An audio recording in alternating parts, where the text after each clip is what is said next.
कानपुर देहात के रायपालपुर में जलभराव पर हाईकोर्ट तक अगली सुनवाई से पहले समाधान के निर्देश। कानपुर देहात, कानपुर मंडल। उषा देवी की विशेष रिपोर्ट। ग्राम रायपालपुर में लंबे समय से हो रहे जलभराव के मामले में दायर जनहित याचिका पर सुनवाई करते हुए माननीय उच्च न्यायालय के मुख्य न्यायाधीश ने जिला प्रशासन को कड़ी फटकार लगाई है। ये जनहित याचिका अधिवक्ता नरेश कुमार मिश्रा द्वारा दायर की गई थी।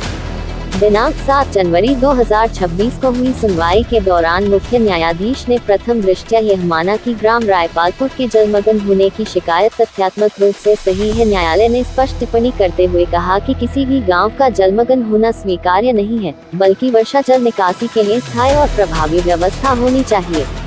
याचिका में यह भी उल्लेख किया गया कि ग्रामवासियों की शिकायतों पर जिला प्रशासन द्वारा कोई ठोस कार्रवाई नहीं की गई, जिससे हालात और गंभीर हो गए।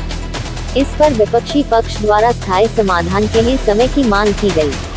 माननीय न्यायालय ने मामले की अगली सुनवाई की तिथि 23 फरवरी 2026 निर्धारित करते हुए निर्देश दिए हैं कि अगली तिथि से पूर्ण जलभराव की समस्या के स्थायी समाधान हेतु सभी आवश्यक कार्य पूर्ण किए जाएं और प्रगति से न्यायालय को अवगत कराया जाए। यह आदेश ग्रामवासियों के लिए राहत भरा माना जा रहा है और अब प्रशासन की जिम्मेदारी तय हो गई है कि वह समय रहते समस्या का समाधान करे। हाँ सर, बोलिए। मैं नरेश मिश्रा एडवोकेट रायपालपुर थाना सिवली कानपुर देहात का निवासी हूँ। मेरे गांव में जल भराव की समस्या 2020 से DFCCIL का एक रेल कॉरिडोर हमारे यहाँ बना था 25-30 फुट ऊंचा। उस समय जब हमारे ग्रामवासियों द्वारा जल निकासी का मुद्दा उठाया गया तो DFCCIL के उप प्रबंधक द्वारा जो है लिखित रूप से ये कहा गया और लिखित रूप से दिया गया कि मैं जो है नाला निर्माण करके जल निकासी का मार्ग बनवा दूंगा।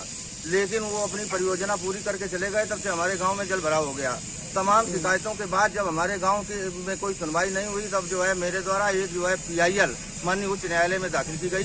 PIL में 7 जनवरी को सुनवाई हुई है और उच्च न्यायालय ने माना कि जल भराव की समस्या सिद्ध होती है, किसी भी गाँव में जल भराव नहीं होना चाहिए और इसकी प्रॉपर व्यवस्था की जाए।